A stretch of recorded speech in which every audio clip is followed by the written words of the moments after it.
to GS Quick Learning and the topic is statistics. Okay, तो let's भी discuss कि statistics क्या होता है, उसके हम प्लूरल सेंस में और सिंगुलर सेंस में उसका मीनिंग करेंगे एज वेल एज उसके हम फीचर्स करेंगे, क्या क्या कैरेक्टरिस्टिक्स हैं स्टैटिस्टिक्स की. ओके, तो लेट्स भी डिस्कस कि फर्स्टली स्टैटिस्टिक्स क्या होता है. Statistics means quantitative information and quantification of facts and finding facts. तो सिंपली स्टैटिस्टिक्स क्या होता है, एक क्वांटिटेटिव इंफॉर्मेशन होती है जो क्वांटिटी में दी गई होती है. ओके, इसमें क्या होता है, हमारे पास क्वांटिटी होती है, नंबर्स होते हैं, बहुत सारे ग्रुप्स ऑफ नंबर्स होते हैं, उससे हम इंफॉर्मेशन जनरेट करते हैं. ओके, तो ये एक तरह का क्वांटिफिकेशन हो, एक जो फैक्ट है उसकी क्वांटिफिकेशन होती है, इसमें हम फैक्ट फाइंड करते हैं. ओके, जब हम आगे प्लूरल सेंस में और सिंगुलर सेंस में इसका मीनिंग करेंगे तो इसमें हमें और भी अच्छे से जो है क्लियर हो जाएगा. क्लियर. तो स्टैटिस्टिक का सिंपल मीनिंग क्या है, क्वांटिटेटिव इंफॉर्मेशन जो हमें क्वांटिटेटिव वे में दी है, नॉट क्वालिटेटिव वे में. क्लियर. क्वांटिटेटिव मीन्स क्वांटिटी में. डन. ओके, फर्स्ट है हमारे पास इन प्लूरल सेंस. तो प्लूरल सेंस में क्या कहते हैं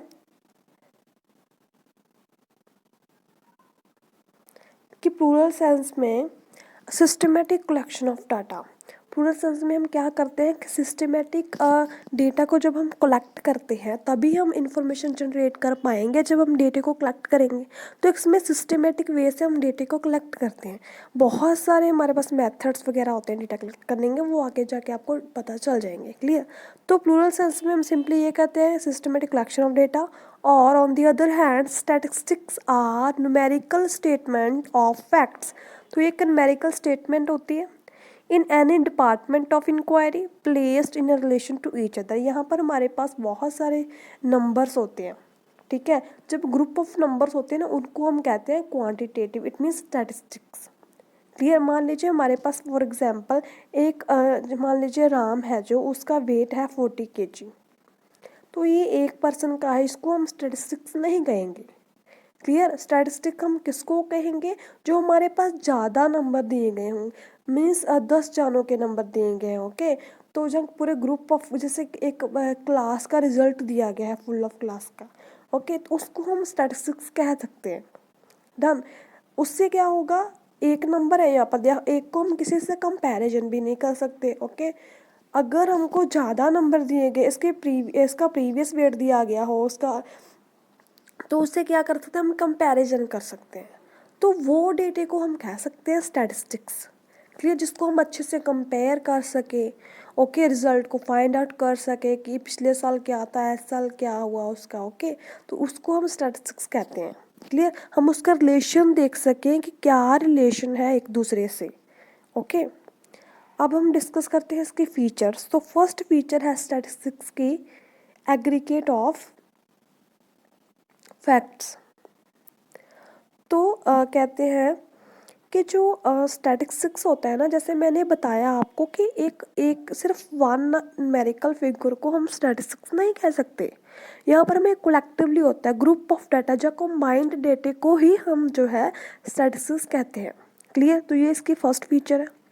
सेकेंड है न्यूमेरिकली एक्सप्रेस्ड. जैसे मैंने बता दिया कि क्वांटिटेटिव इट मीन्स कि नंबर्स में न्यूमेरिकली एक्सप्रेस्ड हो, जैसे 2, 4, 5, 2000, ये वाले चीज़ें, ना कि जो हो गुड बैड एवरेज, ये क्वालिटी वाइज ना बताए हमें, ये सिर्फ क्या है, quantitative. Clear.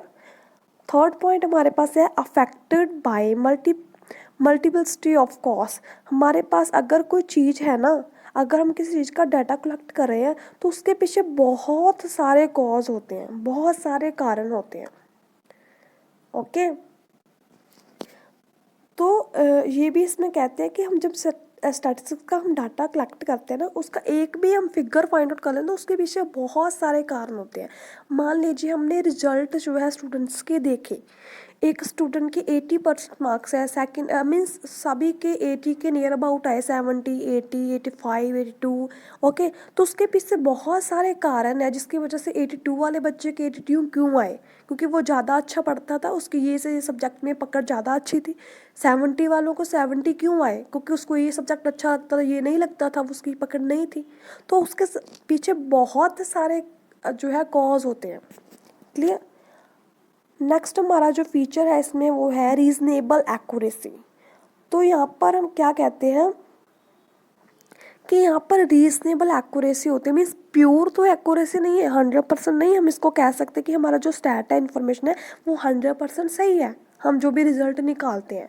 But near about जो हमें चाहिए रीजनेबल है, हम इसको मान सकते हैं कि ये 90% हो सकता है, 99% हो सकता है, बट प्योर 100% ये शुद्ध नहीं होता, बट हम इसको मान सकते हैं जितना हमें चाहिए रीजनेबल हमें प्रोवाइड करता है एक्यूरेसी। क्लियर। उसके बाद फिफ्थ हमारी जो इसके फीचर्स है वो क्या है, कलेक्टेड इन सिस्टमेटिक मैनर। जो जो हम डाटा है उसे जब हम इंफॉर्मेशन बनानी होती है, हमें क्वांटिटेटिव डाटा को, न्यूमेरिकल डाटा को कलेक्ट करना होता है, तो बहुत सारे एक सिस्टमेटिक मैनर्स में हम कलेक्ट करते हैं। ओके, हम मेथड यूज़ करते हैं कि कौन सा मेथड यूज़ करेंगे इस डेटे को कलेक्ट करने के लिए। क्लियर। तो उसको हम कलेक्ट करते हैं, ऑर्गेनाइजिंग करते हैं, इंटरप्रिटेशन करते हैं, ये सब आपको बाद में पता चल जाएगा धीरे धीरे। ओके, तो सिंपली हम कैसे कलेक्ट करते हैं, सिस्टमेटिक मैनर से। लास्ट में हमारी जो है फीचर है इसमें एनेमोरेटेड और एस्टिमेटेड। इनेमोरेटेड का मीन्स क्या होता है कि एग्जैक्टली, ओके, जहाँ तो हमें यहाँ पर एग्जैक्टली फिगर फाइंड आउट हो जाती है, जहाँ फिर हम एस्टिमेट कर लेते हैं। क्लियर। अभी हमने डाटा कलेक्ट किया कि जो है प्रीवियस ईयर में बच्चों का रिजल्ट कैसा आया था, एग्जैक्टली हमें पता चल गया इतने परसेंटेज के आए थे, इतने परसेंटेज के आए थे, बट इन फ्यूचर हम उससे एस्टिमेट ला सकते हैं कि आने वाले फ्यूचर में बच्चों के कितने परसेंट आएंगे। क्लियर। तो इससे हम क्या करते हैं, एनेमोरेटेड और एस्टिमेटेड। तो ये थी इसकी करैक्टरिस्टिक्स। अब हमारे पास सेकंड टर्म आ गई है सिंगल सेंस। तो सिंगल सेंस में बहुत ही सिंपल में लिखा है कि स्टैटिस्टिक्स सिंगल सेंस में क्या होता है, statistics means science of system statistical method. यहाँ पर हमारे पास मेथड्स आ जाते हैं सिंगुलर सेंस में। कौन कौन से मेथड होते हैं, collection, presentation, analysis, interpretation of numerical data. यहाँ पर हम कलेक्शन करते हैं। कलेक्शन हम कैसे करते हैं, 2 वे प्राइमरी मेथड होते हैं एंड सेकेंडरी मेथड होते हैं, उसमें से हम कलेक्शन करते हैं और हमारे पास 2 सोर्सेस होते हैं, internal and external. Clear. Second है हमारे पास प्रेजेंटेशन। तो जब हम डाटे को कलेक्ट कर लेते हैं तो उसको प्रेजेंट किया जाता है, एक टैबुलेशन के फॉर्म में हो गया, ग्राफिकल हो गया, डायग्राम के बेस पर हो गया, तो उसको हम प्रेजेंट करते हैं। क्लियर। उसके बाद उसको एनालिसिस किया जाता है, जो हमें डेटा कलेक्ट किया होता है उसको प्रॉपर एनालाइज किया जाता है। क्लियर। एनालाइज करके हम उसको क्या करते हैं, इंटरप्रेट करते हैं। डन। तो ये था इसमें बेसिकली सिंगुलर सेंस में इसका मीनिंग, हमारा जो स्टैटिस्टिक्स है उसका क्या उसकी फीचर्स है। ओके, आई होप आपको समझ आया होगा। So thank you so much, keep on watching, keep on learning.